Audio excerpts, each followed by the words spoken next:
Okay, if we could have your attention, please. We are now joined by Kevin Harvick, driver of the number 4 Busch Lite Chevrolet for Stewart-Haas Racing. Kevin won the All-Star race in 2007 and has finished runner-up in each of the last 2 All-Star events. So Kevin, just talk a little bit about your outlook for this weekend.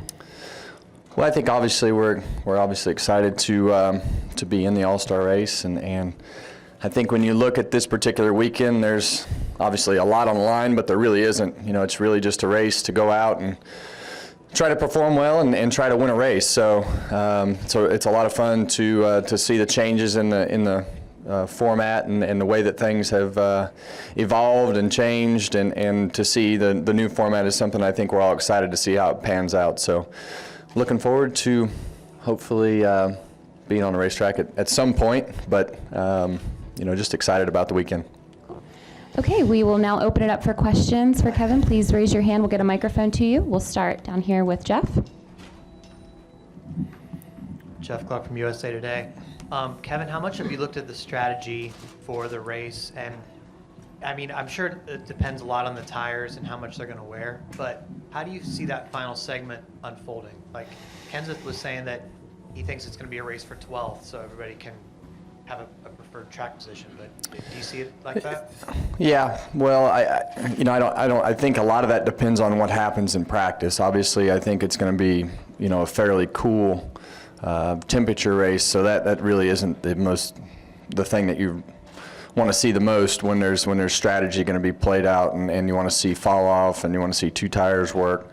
Last year, 2 tires were pretty tough to make work, and pretty tough to you know, to make up ground because the cars were just so fast and everybody had a fair amount of grip. So, you know, I think that the strategy is going to be how much fall off are actually in the tires, how much do the cars slow down, you know, can you run the middle groove and keep pace with the bottom groove when you're on new tires, and that was really where we were last year.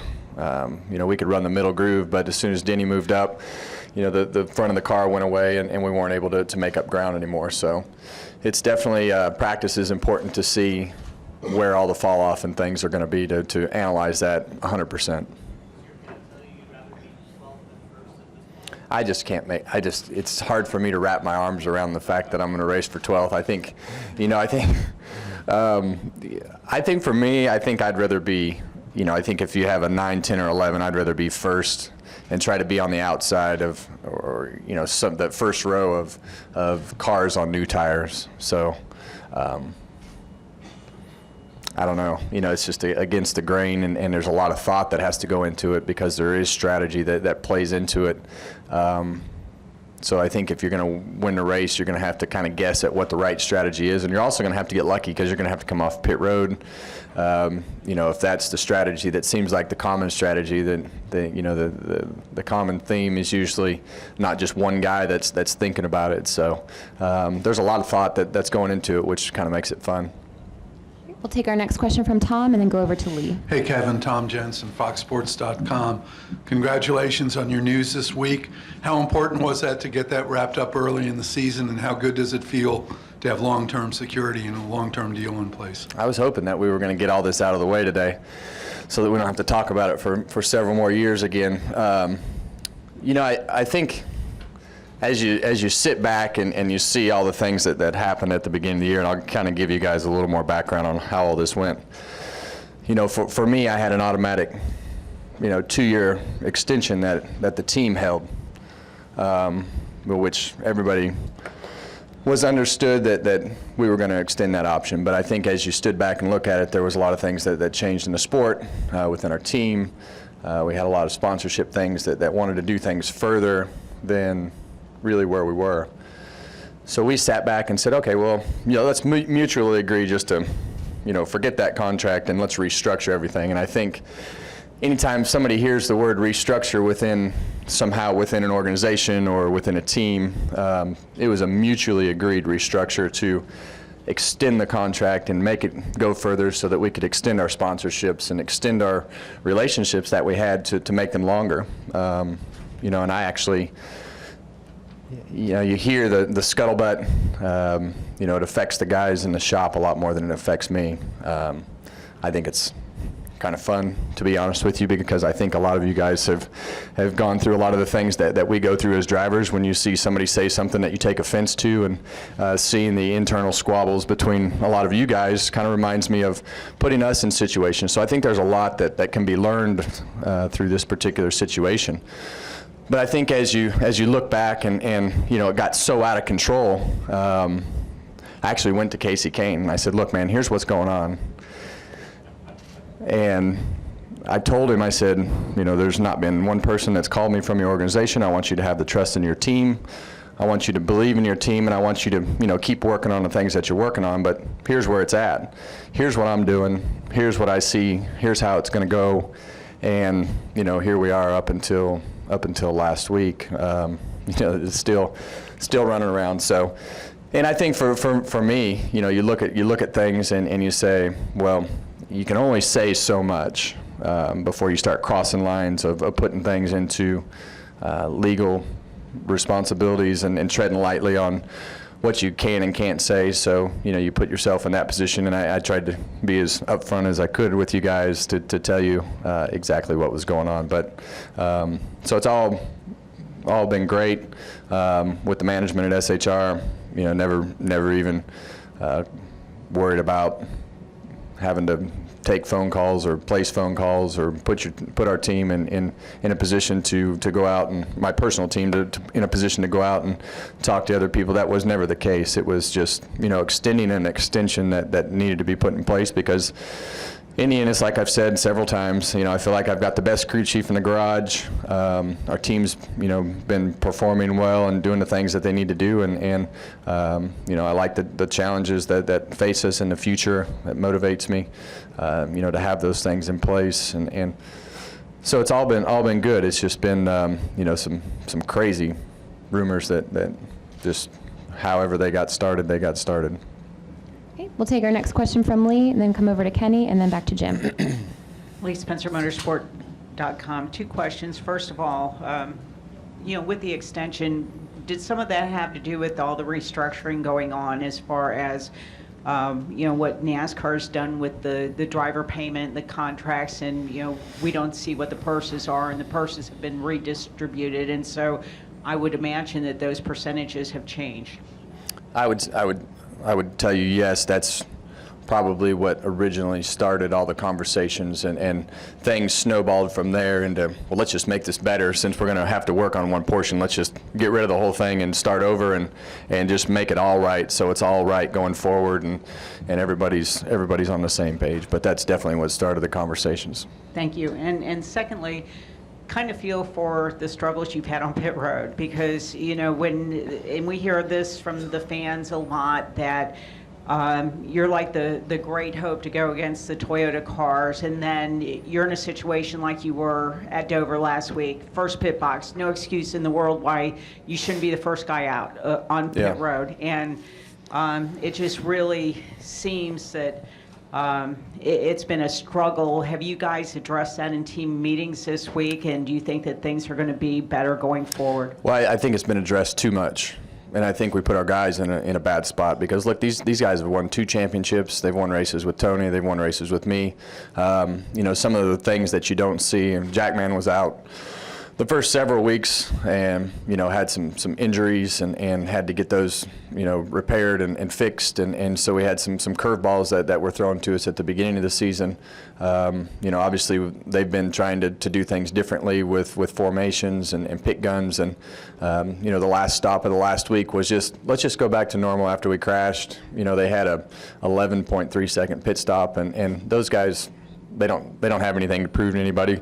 And I think from a management, crew chief, organizational standpoint, we've kind of put them in a bad spot from trying to throw too many things at them. And when we just let them naturally do their job, especially now that it's back to 5 lug nuts, that's really what those guys were brought up doing. So, it's just like the cars. You have to experiment. You have to try. You have to put those guys, out there. And unfortunately, they're getting a little bit of a bad rap for a lot of situations that they've been put in. So we had some great meetings this week, and you don't forget how to do those things. They did it just how they needed to do it last week, and just getting them some constant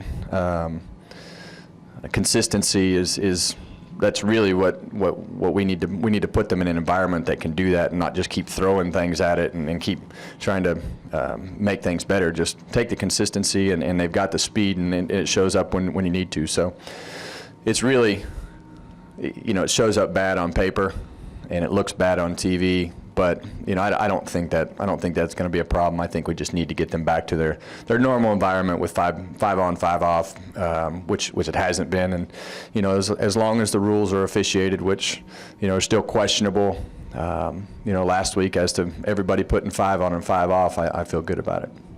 Okay, we'll go next to Kenny, and then Jim, and then come over to Jenna. Kenny Bruce with NASCAR.com. Yeah, the pit stop question was pretty much what I was wanting to know if you guys had talked about. But when you're on the track competing and you come off pit road and you've lost positions, how does that affect you from a personal standpoint? What kind of shape does it put you in going back to a restart? It doesn't affect me like it used to. These are not new problems. I think these are problems that you're going to have pit road problems, you're going to have performance problems, you're just going to have things that you have to adapt to. And I think the performance of the race cars has been so good over 3 years that you make those comebacks and finish second, third, fourth, and has masked and continues to mask a lot of the problems, which is a good thing. So you see a lot of people that have problems with their cars or have problems on pit road and don't recover, but our cars are fast enough to where we recover. We just we didn't recover enough last week and a couple of the other weeks. So it's not something that you let tear the team down. It's just something that you fix and you believe in the core nucleus of the team on the pit crew and knowing that they've been there before and you just support them and put the pieces back together, because it's so easy to to unplug something and pull pieces and parts out of situations and they just unfold fast. So I think if there wasn't, for experiencing situations like this before, and it used to eat me up, but, at that particular point, that part of it didn't go well, and somebody has to pick up the slack, and you do the best you can in the car to pick up the pieces and move forward. So it's an ever-moving target. Once you get this one fixed, it'll be a new target, and we'll move to something else. So I feel good. I don't feel like we've put everything together all the way through the first part of the season. All the pieces have performed well at one point or another, and they're all there. It's just a matter of getting them all in sync. Next question from Jim. Jim Utter, Motorsport.com. You have talked in the past how important it is for you to be around as Keelan gets older and take part in his activities or whatever he decides to do. Have you given any thought as to whether this long-term deal may be your last, or have you kept that kind of open-ended for now? Most everything we do is in 4 or 5 year chunks. So, it's really, until you get to this particular point in the last year of the deal, it's really not something that you really evaluate until then. We try to, Glenn and I and everybody on our team tries to put as many things to bed as possible so that, our goal is to always focus on being good parents and trying to do the best we can on Sundays or Saturday nights in this particular case. So, Glenn and I talked about where we wanted to be, and we set the goals of how we were going to do things for the next several years, and we'll we'll address those things then. But I'm just not, you hear too many guys talk about retiring too soon, and you watch Mark do it into his mid-50s. So I'm not going to sit up here and say, well, I need to retire at this particular age. I'm going to quit when I feel like I'm not having fun anymore or not competitive. So it's way too much fun right now being competitive and having fast cars, and you feel like you're making up for a little bit of lost time at the beginning. So it's been fun to kind of have that rejuvenated last 3 years and really be excited about it and love being a part of the team and the organization and all the things that come with what we have right now. So it's just a lot of fun, and it'll have to be pretty painful for me at the end of this one to just say I'm done, because I'm still being my my mid-40s. So Mark's still sitting out there in his mid-50s. So I'm not gonna commit to quit before it's too soon. Go ahead, Jenna.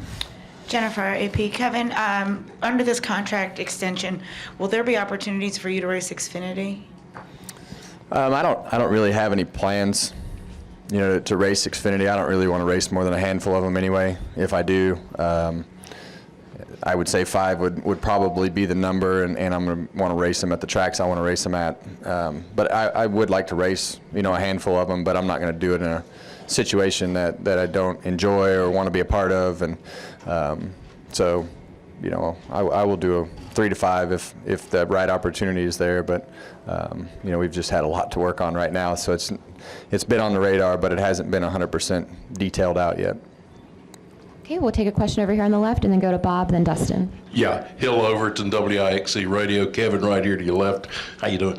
I think it's great that you addressed the issue about driver replacement with Casey, because that was the big rumor that you were going to the 5 next year. I know the Chevy fans have perpetuated this. They wanted to keep you in their fold, rightfully so, but that shows you had your mind on it and you wanted to relieve him of the stress of it.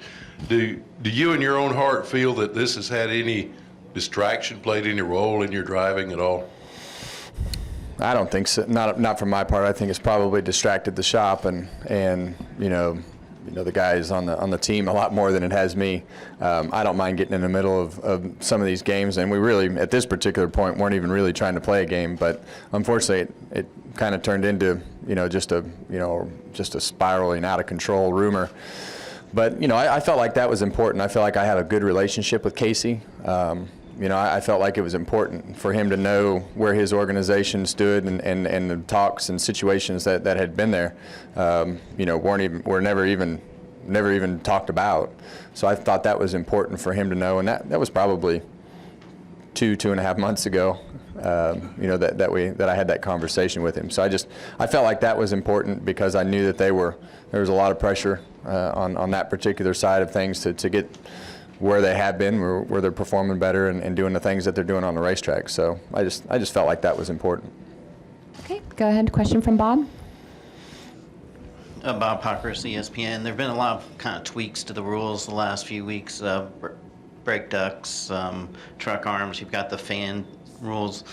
Do you feel like any of those rules are designed to bring you and the Gibbs guys kind of back to the pack at all? And do you think it will have any impact in bringing the field closer to you? I like a lot of those rules just in a direct effect of the driver council and NASCAR meeting. I think from a council standpoint, we're all pushing, and I think the drivers in the garage are pushing with us to try to keep the downforce off the cars. The teams are just rapidly gaining on the downforce and side force. I think everybody wants to see that reduced. I think this is the first step, and in that process, it's kind of an efficiency process to help development and cost and things that go with really expensive fans. Seeing what a little bit less skew will do, and then I think you obviously have seen the lesser downforce package that they tested at Michigan in the same direction with some good results. So those are just direct effects of the meetings and things that the council and had pushed really hard with NASCAR to try to just at least take a step for the All-Star race, and then take another step as we have with the teams and NASCAR moving forward. Okay, next question from Dustin, and then David Scott. Dustin Long, NBC Sports. I actually have 2 questions. One, you mentioned the Drivers' Council. Obviously, the council's turns like 1 year old here coming up in the next week or 2.